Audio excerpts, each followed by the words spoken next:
तो गाइज मैं हूं आयुष और आप देख रहे हैं रेसल इंडिया। स्वागत है आपका आज की इस वीडियो में जहां पे हम बात करने वाले हैं AEW डायनामाइट और NXT के आज हुए शोज के बारे में और बहुत ही कुछ है बात करने के लिए आज। तो वीडियो को आप एंड तक देखते रहें, हम टाइम नहीं वेस्ट करेंगे, सीधा स्टार्ट करेंगे गाइज यहाँ पे डायनामाइट के शो से। और ये मैच होता है यहाँ पे सबसे पहला रे फेनिक्स अगेंस्ट मैट जैक्सन। ये काफी अच्छा मैच था और ऑब्वियसली क्योंकि पाक और रे फेनिक्स यानी कि डेथ ट्रायंगल अब नंबर 1 कंटेंडर्स बन चुके हैं, तो यंग बक्स के साथ उनकी फ्यूड स्टार्ट करने के लिए जो है यहाँ पे मैच करा गया था। काफी ज्यादा अच्छा मैच था और मैं यही कहूंगा कि भाई रे फेनिक्स और मैट जैक्सन जैसे दो सुपरस्टार्स अगर लड़ रहे हैं तो ऑब्वियसली एक अच्छा मैच हम एक्सपेक्ट कर सकते हैं। लेकिन यहाँ पे सबसे सरप्राइजिंग इसकी फिनिश थी क्योंकि रे फेनिक्स ने हरा दिया है मैट जैक्सन को और ऑब्वियसली यहाँ पे उनको अपर हैंड मिल गया गाइस इस फ्यूड में। इसके बाद हमें एक बैक स्टेज प्रोमो देखने को मिलता है जॉन मॉक्सली और एडी किंगस्टन की तरफ से, जहां पे उन्होंने AEW रेवोल्यूशन की उस एंडिंग को एक्सप्लेन करा। और यहाँ पे किंगस्टन कहते हैं देखो भाई मैं तो खुद एक्सपेक्ट कर रहा था कि एक बहुत बड़ी एक्सप्लोजन होगी, और वो कहते हैं मैं इस वजह से जॉन मॉक्सली के ऊपर यहाँ पे ऐसे बैठा हुआ था कि कुछ बहुत बड़ा होने वाला है,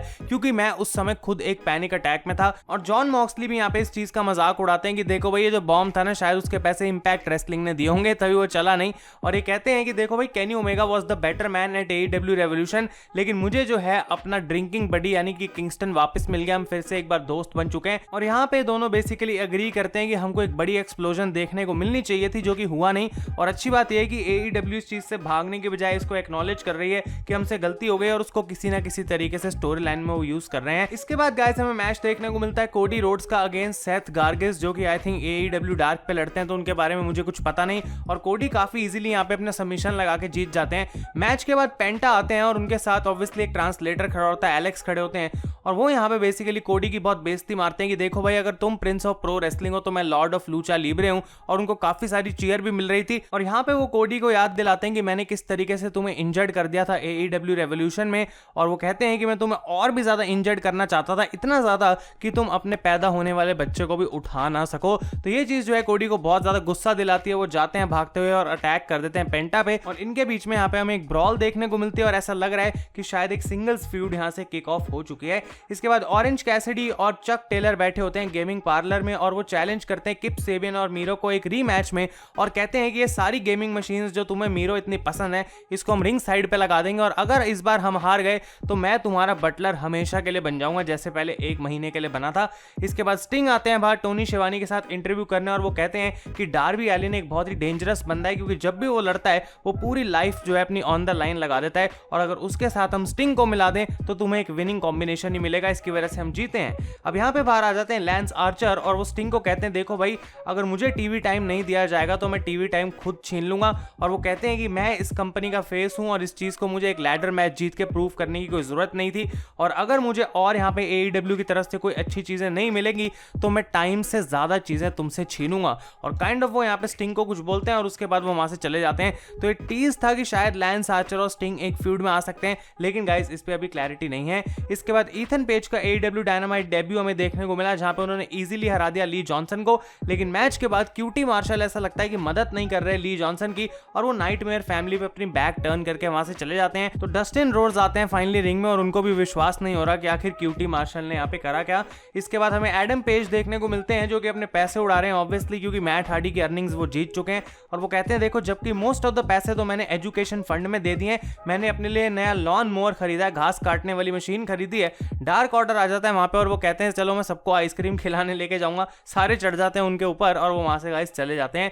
इसके बाद मैट हार्डी का भी हमें एक दिखाया जाता है सेगमेंट बैक स्टेज जहां पे उन्होंने रिवील कराया कि उनकी नई साइनिंग्स हैं the butcher, the blade and the बनी, और अब ऑब्वियसली प्राइवेट पार्टी के साथ ये लोग भी उनके साथ जुड़ चुके हैं, और मैट हार्डी अपने जो विजन है उससे भी हटे नहीं कि डार्क ऑर्डर को उनको डिस्ट्रॉय करना है। इसके बाद गाइस रिंग में आने वाले होते हैं क्रिश्चियन केज और टोनी शिवानी उनको इंट्रोड्यूस करते हैं, लेकिन इनकी जगह आ जाते हैं बाहर केनी ओमेगा और डॉन कैलिस कहते हैं कि हमें कोई फर्क नहीं पड़ता क्रिश्चियन से क्योंकि हमारा शो है तो जो हम बोलेंगे वही होगा।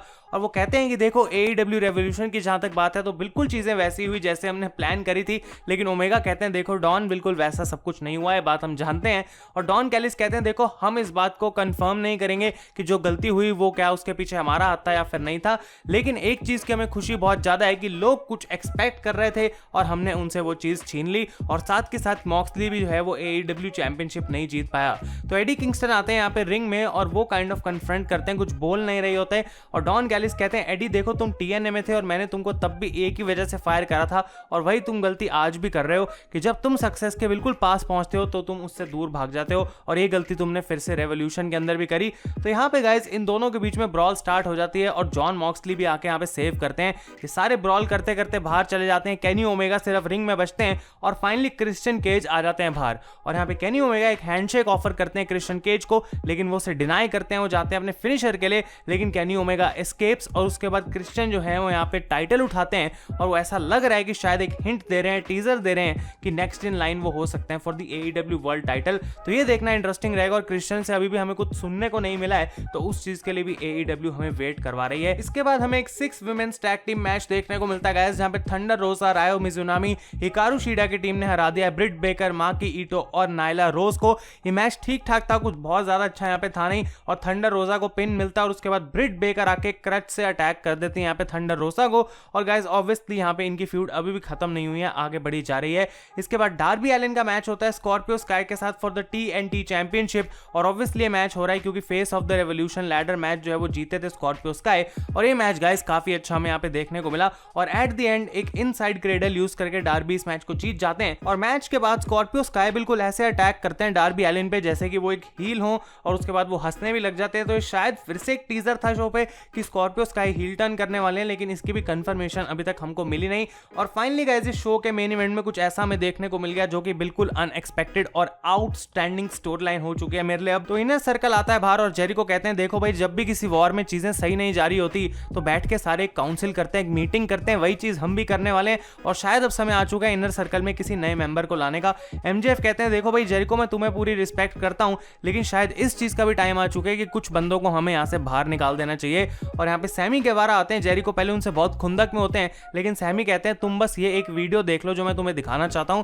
और वो हमें क्लिप दिखाते हैं जो कि उन्होंने सीक्रेटली रिकॉर्ड कर दी, जहां पे MJF एक्चुअली बात कर रहे हैं इनर सर्कल से कि आज हम जेरिको को मारेंगे, उन पे अटैक करेंगे और मैं नया लीडर बन जाऊंगा इनर सर्कल पे। तो जेरिको जो है यहाँ पे इस बात से बिल्कुल स्टन्ड रह गए, उन्होंने सोचा नहीं था। और MJF कहते हैं सबको कि भाई जाके अटैक करो जेरिको को, लेकिन ये गेम उनके ऊपर ही खेल जाते हैं वो, क्योंकि इनर सर्कल अभी भी एक साथ बना हुआ है और MJF बिल्कुल एक तरफ हो जाते हैं। तो जेरिको पहले फायर कर देते हैं यहाँ पे MJF को इनर सर्कल से और कहते हैं सबको जाके कि तुम अटैक करो यहाँ पे MJF को। और MJF पहले रोने की एक्टिंग करते हैं और फिर बाद में कहते हैं कि भाई देखो मैंने अपनी खुद की एक फैक्शन बना ली है। लाइट्स ऑफ होती है और रिंग में आ जाते हैं टली ब्लैंचार्ड, FTR, शॉन स्पियर और वार्डलो। और ये गाइस एकदम कमाल की मोमेंट थी, क्योंकि मैंने ऑब्वियसली ये तो सोचा था कि MJF कभी ना कभी टर्न करेंगे अगेंस्ट द इनर सर्कल, लेकिन वो अपनी खुद की एक फैक्शन फॉर्म कर लेंगे, ये बात मैंने नहीं सोची थी। तो ये बिल्कुल 4 हॉर्समैन टाइप्स वाइब्स आ रही थी और ये सारे मिलकर बुरे तरीके से इनर सर्कल को अटैक कर देते हैं। शॉन स्पियर को शायद अब फाइनली कुछ रेलेवेंसी मिल सकती है क्योंकि वो इस फैक्शन का पार्ट है।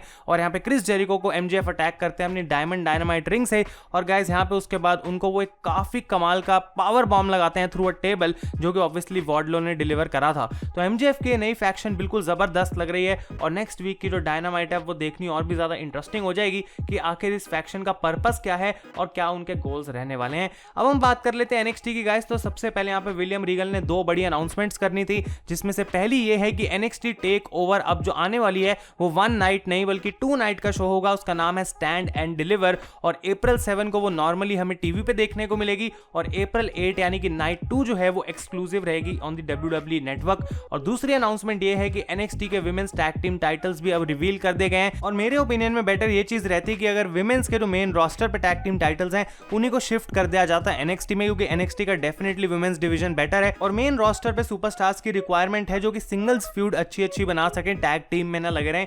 लेकिन यहाँ पे गाइस विलियम रीगल सीधा ही चैंपियन बना देते हैं डकोटा काय और राक्वेल गंजालेस को, क्योंकि वो dusty roads tag team classic tournament जीते थे। और यहाँ पे एम्बर मून और शॉर्टजी ब्लैक हार्ट आके इनको चैलेंज करते हैं। इस मैच को for the tag team title official कर दिया जाता है इसी शो के लिए। इसके बाद हमें NXT विमेंस चैंपियनशिप का मैच देखने को मिलता है इयो शिराई और टोनी स्टॉर्म के बीच में। और ये गाइस एक काफी अच्छा मैच मुझे लगा और ओवरऑल मैं कहना चाहता हूं कि इन दोनों की जो परफॉर्मेंस थी यहाँ पे वो मुझे पसंद आई है। और यहाँ पे मैं एक्सपेक्ट तो कर नहीं रहा था कोई टाइटल चेंज होगा और बिल्कुल वैसा ही हमें देखने को मिला, क्योंकि इयो शिराई ने टैप आउट करा दिया टोनी स्टॉर्म को और उन्होंने अपना विमेंस चैंपियनशिप जो है उसको रिटेन कर लिया है। इसके बाद गाइस हमें देखने को मिलता है बैक स्टेज होते हैं LA नाइट और वो कहते हैं कि अगले हफ्ते मेरा इन रिंग डेब्यू होने वाला है और ब्रॉन्सन रीड आके उनको यहाँ पे अटैक कर देते हैं। तो शायद इनका जो मैच है वो नेक्स्ट वीक हमें देखने को मिले।